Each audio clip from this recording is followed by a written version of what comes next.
இதுக்கு முன்னாடி பார்த்தீங்கன்னா, நெட்ஃப்ளிக்ஸில வந்து "ஹண்ட் ஃபார் வீரப்பன்" அப்படின்னு சொல்லிட்டு ஒரு வெப் சீரிஸ் வந்தது. அது ரிலேட்டடாவும் நம்ம வீடியோஸ் போட்டிருக்கோம். அந்த பிளேலிஸ்ட்லயும் நீங்க போய் செக் பண்ணுங்க. அத பார்க்கறதுனால பாருங்க. இப்போ ரீசென்ட்டா வந்திருக்கக்கூடிய ஜீ5ல வந்திருக்கக்கூடிய "கூசே முனுசாமி வீரப்பன்" இப்படின்ற இந்த வெப் சீரிஸ்க்கு பின்னாடி இருக்கக்கூடிய விஷயங்கள பத்தி ஃபர்ஸ்ட்டு பார்த்துட்டு, அதுக்கப்புறமா அதில என்ன சொல்லியிருக்காங்க அப்படின்றத பார்த்தா தான் கரெக்ட்டா இருக்கும். இப்போ இந்த வெப் சீரிஸ் ஆகட்டும், அந்த வெப் சீரிஸ் ஆகட்டும், அதுக்கு முன்னாடி எடுத்த படங்கள் ஆகட்டும், அதுக்கு முன்னாடி வந்த அந்த சீரியல் மாதிரி மெகா சீரியல் மாதிரி வந்த விஷயங்களாகட்டும், இல்லை ஆர்டிக்கிள் ஆகட்டும், வீரப்பனோட ஃபோட்டோஸ் ஆகட்டும், வாட் எவர் இட் இஸ், மீடியாவில் ஏதோ ஒரு விஷயம் வருது அப்படின்னா சில விஷயங்களுக்காக தான் அதை பண்ணுவாங்க. நம்ம கமெண்ட் செக்ஷனில் குறிப்பாக வந்து பார்த்திங்கன்னா சில பேர் கேட்கக்கூடிய விஷயம் என்னென்னா, இதை இவங்க சொல்கிறது உண்மையா, அவங்க சொல்கிறது உண்மையா அப்படின்னு கேட்குறாங்க. இப்போது அந்த ரீதியில் பார்க்கும்போது பார்த்தீங்கன்னா, உண்மை ஒரு உண்மையாக தான் இருக்கும். அதில் அவங்கவுங்க பெர்ஸ்பெக்டிவில் சில விஷயங்களை அவங்க அஜெண்டாக்கு ஏற்ற மாதிரி சில விஷயங்களை ஆட் பண்ணி சொல்லுவாங்க. அந்த மாதிரி விஷயங்களை வந்து நான் ஒரு சில எக்ஸாம்பிள்ஸோடு உங்களுக்கு சொல்லும் பொழுது அதோட கண்டென்ட் என்ன அப்படின்றது உங்களுக்கு புரிய வரும். இல்லை அதான் வீரப்பன் பார்த்தீங்கன்னா ஒரு பழமொழி ஒன்று வரும். அவர் ரிலேட்டடாக வரக்கூடிய ஒரு பழமொழியை வச்சே நான் சொல்கிறேன். யானை வந்து பார்த்தீங்கன்னா இருந்தாலும் 1000 பொன், இருந்தாலும் 1000 பொன் அப்படின்னு சொல்லிட்டு ஒரு பழமொழி இருக்குது. அந்த பழமொழி ரீதியில் பார்த்தீங்கன்னா வீரப்பன் இருக்கும் பொழுதும் நிறைய பேருக்கு ஒரு வருமானம் வரக்கூடிய விஷயங்களை பண்ணியிருந்தார். அவர் இல்லாதப்பையும் அவரை வச்சு வருமானம் பார்க்குறாங்க. என்னென்னா இந்த வெப் சீரிஸ் பண்ணும்போது பார்த்தீங்கன்னா அவங்க ஃபேமிலிக்கும் இதுக்கு முன்னாடி அந்த வெப் சீரிஸில் இவங்க வீரப்பனோட ஒய்ஃபு முத்துலட்சுமி அவங்களுக்கு ஒரு வருமானம் வரா மாதிரி சில விஷயங்கள் வந்தது. இப்போ அவங்க பசங்க இருக்காங்க இல்லைங்களா, வீரப்பனோட பசங்க, அவங்களுக்கு வருமானம் வரா மாதிரி சில விஷயங்கள் வந்தது. எப்போவுமே வருமானம் பார்க்குறவங்க அதை பார்த்துக்கிட்டு இருக்காங்க. இன்னொன்று இப்போது நம்ம சோஷியல் மீடியாவில் இப்போ நம்ம பேசக்கூடிய விஷயங்கள் இதெல்லாமே ஒரு வியூஸ்க்காக பேசுகிறது, ஒரு இன்ட்ரெஸ்ட்காக பேசுகிறது, அந்த மாதிரி தான். அவ்வளோதான். இதில் குறிப்பாக இந்த வெப் சீரிஸில் ஹைலைட்டாக சொன்ன விஷயங்கள் என்னென்னா, இதில் இந்த கஷ்டத்தை வந்து மக்கள் அப்போ பட்டாங்க இல்லைங்களா, அந்த வீரப்பன் தேடுதல் வேட்டையில். குறிப்பாக அந்த ஒர்க் ஷாப் அப்படின்னு சொல்லக்கூடிய இடத்துல அந்த எஸ்டிஎஃப் பண்ண அட்ராசிட்டிஸை பற்றி எல்லாத்தையும் தோல் உரிச்சு காட்டிட்டாங்க. இது ஒரு நல்ல விஷயம் தானே அப்படின்னு சொல்லிட்டு நிறைய பேர் பேசுகிறாங்க. அது ஒரு பக்கம். இப்போ என்னென்னா இந்த விஷயங்கள்லாம் பார்த்தீங்கன்னா அப்பயே வீரப்பன் பேசிட்டு தான். அப்போ நடந்த விஷயங்கள் பார்த்தீங்கன்னா வீரப்பனே சொல்லியிருப்பார். அந்த வீடியோ வந்து பார்த்திங்கன்னா சன் டிவியில் ஹவர் கணக்கில் ஓட்டினாங்க. அப்படி அவர் கணக்கில் அப்போ பேசியிருக்காங்க. அப்பயும் பார்த்தீங்கன்னா ஆட்சி மாற்றங்கள்லாம் வந்தது இல்லைங்களா, அந்த டைம் பீரியடில் அதுக்குரிய நடவடிக்கைகள் எடுத்துருக்கலாம். சட்ட ரீதியாக பார்த்தீங்கன்னா ஒரு கமிஷன் வச்சு, இப்போ இந்த டாக்குமெண்ட்ரிலேயே சொல்லியிருப்பாங்க, ஒரு கமிஷன் வச்சு ப்ரூவான விஷயங்கள் அதிகாரிகள் மேலே என்ன நடவடிக்கை எடுக்கப்பட்டது, அதிகாரிகளுக்கு மேலே இருந்த அந்த மேலிடம் ஆட்சி இருந்தவங்க அவங்க மேலே என்ன நடவடிக்கை எடுக்கப்பட்டது, ஒன்றும் கிடையாது. இப்போ என்னன்னா இது ஒரு இந்த சிம்பத்தி இருக்கு இல்லைங்களா, இப்போது ஒரு ரியல் லைஃப்பில் நடந்த விஷயங்களை பேஸ் பண்ணி ஒரு டாக்குமெண்ட்ரி வரும்போதோ இல்லை ஒரு வெப் சீரிஸ் வரும்போதோ நம்ம என்ன பண்ணுவோம், இப்போ நம்ம ஆடியன்ஸோட அந்த எமோஷன் யாராக இருந்தாலும் வருத்தப்பட செய்வாங்க. அதை பார்த்து நம்ம எல்லாருக்குமே கண்டிடுவோம், ஐயோ இப்படியெல்லாம் நடந்திருக்கே கொடூரம். இந்த எமோஷனை வியாபாரமாக்குறாங்க. இப்போ நெட்ஃப்ளிக்ஸ் ஆகட்டும், ஜீ5 ஆகட்டும், சப்ஸ்கிரிப்ஷனுக்கு நம்ம பணம் கட்டணும், அவ்வளோதானே. யாராக இருந்தாலும் பணம் கட்டி தான் பார்த்தாகணும். அப்போ இந்த மாதிரி ஒரு சீரியஸ் வந்திருக்கு அப்படின்னும் பொழுது இப்போ நம்மலாம் பார்த்திங்கன்னா இண்டஸ்ட்ரியில் மீடியாவில் இருக்கிறதுனால இதெல்லாம் ஆப்வியஸ்லி நம்ம சப்ஸ்கிரைப் பண்ணி வச்சுருப்போம், நம்ம அதை பார்க்க போகிறோம். இது எல்லாத்தையும் பார்த்துக்கிட்டு தானே இருக்கும், அதனால் நமக்கு பிரச்சனை இல்லை. இப்போ ஒரு காமன் ஆடியன்ஸ் வந்து பார்த்திங்கன்னா ஒரு சப்ஸ்கிரிப்ஷன் இல்லாமல் கூட இருப்பாங்க. அவங்க இந்த மாதிரி ஒரு வெப் சீரிஸ் வருது அப்படின்றதுக்காக, இதை பார்க்கணுன்றதுக்காகவே நிறைய பேர் சப்ஸ்கிரைப் பண்ணுவாங்க. ஏன்னா வீரப்பனுக்கு ஒரு மார்க்கெட் இருக்குது, அவ்வளோதான் விஷயம். இதில் வந்து பார்த்தீங்கன்னா வீரப்பனுக்கு இப்பயும் மார்க்கெட் இருக்குது. வீரப்பனோட நியூஸோ இல்லை வீரப்பன் பற்றி சம்மந்தப்பட்ட ஏதோ வீடியோஸோ எது போட்டாலும் பார்க்கறதுக்கு இங்கே ஆடியன்ஸ் இருக்காங்க. இப்போ ஒன்றும் இல்லைங்க, இப்போ உதாரணத்துக்கு சொல்கிறேன், இப்போ இங்கே வீரப்பன் பற்றி போட்டால் நம்ம தமிழ்நாட்டில் especially north Tamil Nadu, south Tamil Nadu எல்லா இடங்கள்லையுமே ஒரு கிரேஸ் இருக்குது, அவங்க பார்ப்பாங்க. இதே கிரேஸ், இதே எமோஷன் பார்த்திங்கன்னா வேறு மாதிரி இருக்கும் கர்நாடகாவில். இப்போ ராஜ்குமாரை கடத்தினார் இல்லையா, அங்கே பார்த்திங்கன்னா வேறு மாதிரி இருக்கும். அது நெகட்டிவாக கூட இருக்கட்டும், ஆனால் அவங்களும் பார்ப்பாங்க. ராஜ்குமார் சம்மந்தப்பட்ட விஷயம் வருது அப்படின்னும் போது நம்ம என்ன இந்த வீரப்பன் கொண்டு போய் என்ன பண்ணா அப்படின்னு சொல்லிட்டு அங்கே கன்னடக்காரங்க பார்ப்பாங்க. அப்போ இப்போ எண்ட் ஆஃப் த டே பார்த்தீங்கன்னா யார் பார்த்தாலும் இங்கே பிஸ்னஸ். இப்போ நம்ம இங்கே எமோஷனோட வீரப்பனுக்கு என்ன ஆச்சு, வீரப்பன் ஏன் இந்த மாதிரி மாறினார், அவருக்கு ஏன் இந்த மாதிரி பிரச்சனை ஆச்சு, அவரை எப்படி இதில் சிக்க வச்சாங்க, அவர் ஏன் இந்த மாதிரி ஒரு ஸ்டாண்ட் எடுத்தார், ஏன் இத்தனை பேரை கொன்னார், ஏன் ராஜ்குமாரை கடத்தினார், அவரை சுற்றி இருக்கவங்களுக்கு நடந்த பிரச்சனை என்ன, அவர்னால மற்றவங்களுக்கு என்ன பிரச்சனை வந்துச்சுன்னு இப்படி பல டவுட்ஸில் நம்ம இங்கே பார்க்கும்போது அவங்க ராஜ்குமார் அவர் ஏன் இது பண்ணார், அவர் என்ன தப்பு பண்ணார், அவரை கூட்டிகிட்டு போய் என்ன பண்ணாங்க, அந்த க்யூரியாசிட்டியில் அந்த சைடு பார்ப்பாங்க.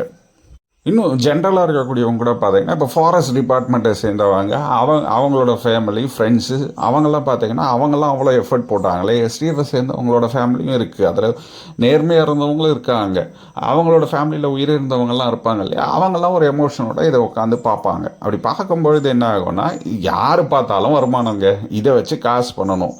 இப்போ இவர் நக்கீரன் கோபால் அந்த டைம் பீரியடில் ஒரு இதை வச்சு பணம் பண்ணினார். அதை முடிச்சிட்டதுக்கப்புறமா இப்போ இன்னொரு ஸ்கெடியூலில் வச்சு அதையே அரைச்சமாவை இப்போ திருப்பி அரைக்கிறாரு. ஆனால் என்னென்னா அவருக்கு வருமானம் அவ்வளோதான். இதில் இப்போது அதில் கூட நடுவில் ஒரு இஷ்யூ வந்தது. வீரப்பனோட டாட்டருக்கு வந்து அதில் வந்து அவங்க பணம் ஏதோ செட்டில்மெண்ட் இஷ்யூ அப்படின்னு சொல்லிட்டு ஒரு பிரச்சனை கோர்ட் கேஸ் வரைக்கும் போய் அங்கே சால்வ் ஆச்சு அப்படின்ற மாதிரி நியூஸும் வந்தது. ஸோ இது வந்து ஒரு ஒரு ஒரு விழிப்புணர்வுக்காகவோ இல்லை இந்த விஷயம் தெரிஞ்சதோ ஒரு பெரிய மாற்றங்கள் வரப்போகுது அப்படின்றதெல்லாம் இல்லாமல் இது முழுக்க முழுக்க வணிக நோக்கத்துக்காக தான் இந்த விஷயங்களெல்லாம் தெரியப்படுத்துகிறாங்க. அவ்வளோதான் விஷயம். இந்த விஷயங்கள்லாம் ஆல்ரெடி தெரிஞ்ச விஷயங்கள் தான். நம்ம ரொம்ப சின்ன வயசுலேயே நம்ம இந்த விஷயங்கள்லாம் நாங்கள் பார்த்துருக்கோம். இப்போ திருப்பி இதை வேறு இப்போ இருக்கக்கூடிய டிஜிட்டல் ஃபார்மேட்க்கு ஏற்ற மாதிரி அப்போ நியூஸ் பேப்பர் படித்தவங்களுக்கு இந்த விஷயம் தெரிஞ்சிருக்காதா, அப்போ அந்த பக்கத்து ஊரில் இருந்தவங்க அங்கே இருந்தவங்க இங்கே இருந்தவங்களுக்கெல்லாம் அந்த விஷயம் தெரிஞ்சிருக்காதா, அங்கே இந்த மாதிரி நடந்தது அப்படின்றது. இதை அப்போ அந்த வீடியோலாம் அப்பயே பார்த்தாச்சு. வீரப்பன் பேசின ஃபுல் வீடியோஸும் பார்த்தாச்சு. அதை இப்போ எடிட் பண்ணி இவங்க உட்காந்து பேசிகிட்டு இருக்காங்க. அந்த சோகால் எக்ஸ்பர்ட்ஸ்ன்னு சொல்லுவாங்க இல்லையா, அவங்க எல்லாம் உட்காந்துக்கிட்டு எல்லாம் பேமெண்ட் வாங்கிட்டு தான் பேசுகிறாங்க. இவர் சீமான் பேசுகிறாரு, அதுக்கப்புறம் பார்த்தீங்கன்னா அலெக்சாண்டர் பேசுகிறாப்புல, கோபாலே பேசுகிறார், நக்கீரன் கோபால் பேசுகிறாரு. இப்போது ரீசெண்டாக வந்து இந்த இதுக்கு முந்தின வெப் சீரிஸ் இருக்கு இல்லைங்களா, ஹண்ட் ஃபார் வீரப்பன், அதுக்கப்புறம் இப்போ ரீசெண்டாக வந்த விடுதலை படம், இதெல்லாம் பார்த்திங்கன்னா ஏதோ ஒரு இவங்கெல்லாம் வழியை சொல்கிறாங்க அப்படின்னு சொல்லிட்டு வழியை சும்மா சொல்கிறாங்க, எல்லாம் காசுக்கு தான்.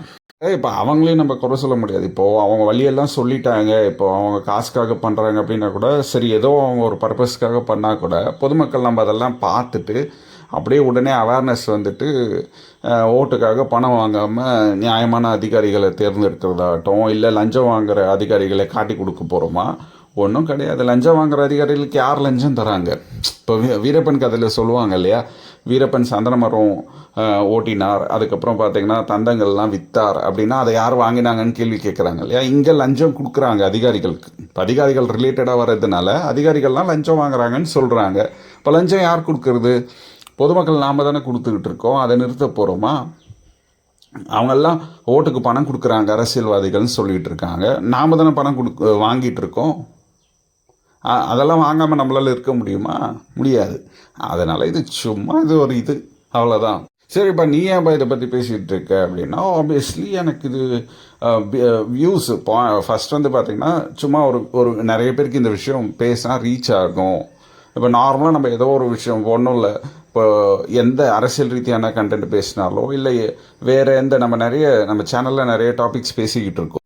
இன்ட்யூஷனு, அதுக்கப்புறமா இஎஸ்பி, இந்த மாதிரி நிறைய விஷயங்கள் பேசும்பொழுது, ட்ரீம்ஸ் பற்றி பேசும்போது அதை விட இது வந்து இன்னொரு 4 பேருக்கு போய் சேரும். அதை விட எனக்கு இது வந்து வீரப்பன் பொறுத்த வரைக்கும் பார்த்தீங்கன்னா எனக்கு 2-3 விஷயத்தில் இந்த டாபிக் வந்து ரொம்ப பிடிக்கும். ஒன்று வந்து பார்த்தீங்கன்னா நம்ம நேச்சரை நேசிக்கிறதுனால, நேச்சரை ஒட்டியே வீரப்பன் வாழ்ந்ததுனால அந்த விஷயங்களில் ஃபஸ்ட்டு எப்படி அவரால் அந்த காட்டில் இத்தனை வருஷம் சர்வைவ் ஆக முடிஞ்சுது, நேச்சருக்கும் அவருக்கு பண்ண பாண்டு, இதை பற்றிலாம் நான் ரொம்ப சிந்திச்சுட்டு இருப்பேன். ஸோ அந்த ஒரு விஷயம். இன்னொரு விஷயம் என்னென்னா, அங்கே நிறைய மக்களுக்கான நிறைய பிரச்சனைகள் இருக்குது. அதாவது வந்து பார்த்திங்கன்னா எஸ்டிஎஃப் அந்த அரசாங்க அதிகாரத்தினால ஜனங்களுக்கும் நடந்த பிரச்சனைகள் இருக்குது, வீரப்பனாலையும் நடந்த பிரச்சனைகள் இருக்குது. அப்படின்னும் பொழுது அந்த விஷயம் இது எல்லாத்தையும் தாண்டி ஒரு க்யூரியாசிட்டி, ரொம்ப அட்வென்ச்சரஸான ஒரு ஸ்டோரி, இது ஒரு வாழ்க்கை சம்பவங்கள். ஸோ அது நம்ம சின்ன வயசில் அந்த சீரியலில் பார்த்துருப்போம், அதுக்கப்புறம் நியூஸில் பார்த்துருப்போம், நிறைய பேர் சொல்லி கேள்விப்பட்டிருக்கோம். நம்மளும் இந்த மீடியா லைனில் இருக்கிறதுனால எல்லாரும் பேசுறதுனால நம்ம பேசுகிறோம், அவ்வளோதான் விஷயம்.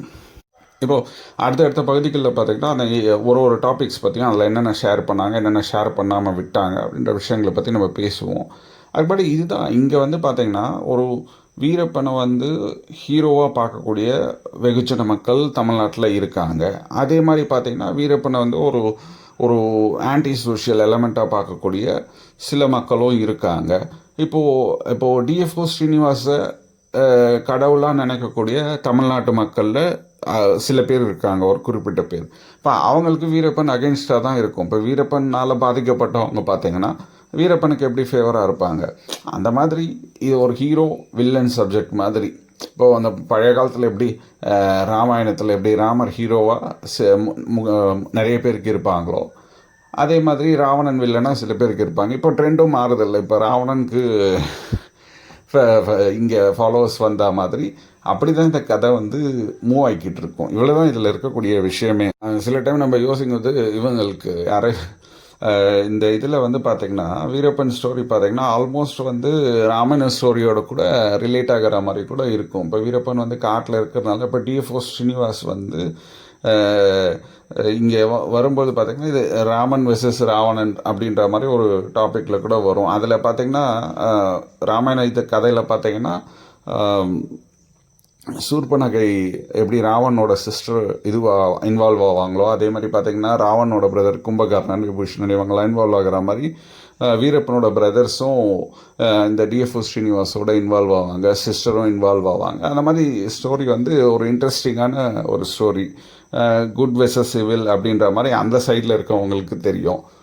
இந்த சைடில் இருக்கவங்களுக்கு வீரப்பன் குட்டாகவும் அவங்க இவில்லாமல் தெரியும். ஒரு சாதாரண விஷயம் தானே. அவங்க அடிப்படை வாழ்க்கை அவங்க ரெகுலராக பல காலகட்டமாக வாழ்ந்துட்டுருக்க அந்த வாழ்க்கை முறையிலேருந்து அவங்கள வந்து இந்த அதிகார வர்க்கம் நகர்த்த பார்க்கும்போது இவங்க அடிப்படை தேவைகளுக்காக செய்யக்கூடிய விஷயங்களை அவங்க ஆடம்பர தேவைகளுக்காக அந்த அதிகார வர்க்கம் செய்யுது அப்படின்ற விஷயங்களை தானே அவங்க பதிவு பண்ணுறாங்க. அந்த டாக்குமெண்ட்ரி பற்றி பேசும்போது அந்த விஷயங்களையும் நான் டீட்டெயிலாக பேசுகிறேன். அப்புறம் இப்போ வீரப்பனுக்கு அந்த டைம் பீரியட்லலாம் வந்து பார்த்திங்கன்னா இப்போ ஓரளவு பார்க்குறவங்களுக்கெல்லாம் கிளாரிட்டி இருக்கும். அப்போது சொல்லக்கூடியவங்க வந்து பார்த்திங்கன்னா வீரப்பன் கிட்ட சில அமானுஷ சக்திகள்லாம் இருந்ததாகவும் சொல்லுவாங்க. அதை பற்றியெல்லாம் கூட இந்த டாக்குமெண்ட்ரியில் ஒரு சில விஷயங்கள் அவர் வந்து கொஞ்சம் சூசகமாக சொல்லியிருப்பார். அதை பற்றியும் எக்ஸ்பிளைன் பண்ணலாம். ப்ளஸ் வந்து பார்த்திங்கன்னா இதில் எல்லாருக்குமே ஒரு அஜெண்டா இருக்குது. ப்ளஸ் காசுக்காக பண்ணாலும் அது பின்னாடி சில அஜெண்டா இருக்குது அப்படின்னும் பொழுது அவர் கோபாலோட அஜெண்டா பார்த்திங்கன்னா மெயின் அஜெண்டா வந்து இதுதான், பணம் தான்.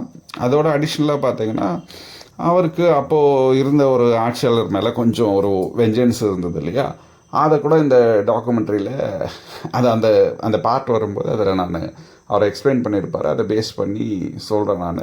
அப்போ இருந்த அந்த முதலமைச்சர் மேலே இருந்த வெஞ்சன்ஸையும் ஒரு அழகாக தீர்த்துக்கிட்ட வெஞ்சன்ஸ்னு இவர் சைடில் நம்ம வெஞ்சன்ஸ்ன்னு சொன்னாலும் அப்போ நடந்த கொடூரங்கள் அந்த மாதிரி அவங்களுக்கு வீரப்பன் மேலே இருந்த வெஞ்சன்ஸ் பற்றியும் இந்த டாக்குமெண்ட்ரியில் அழகாக சொல்லியிருக்காங்க. இது ஜஸ்ட் ஒரு ப்ரீஃப் தான். இதில் என்ன இருக்குது அப்படின்றத சொல்லிவிட்டு அதுக்கப்புறம் அடுத்தடுத்த பார்ட்ஸை நம்ம பார்ப்போம்.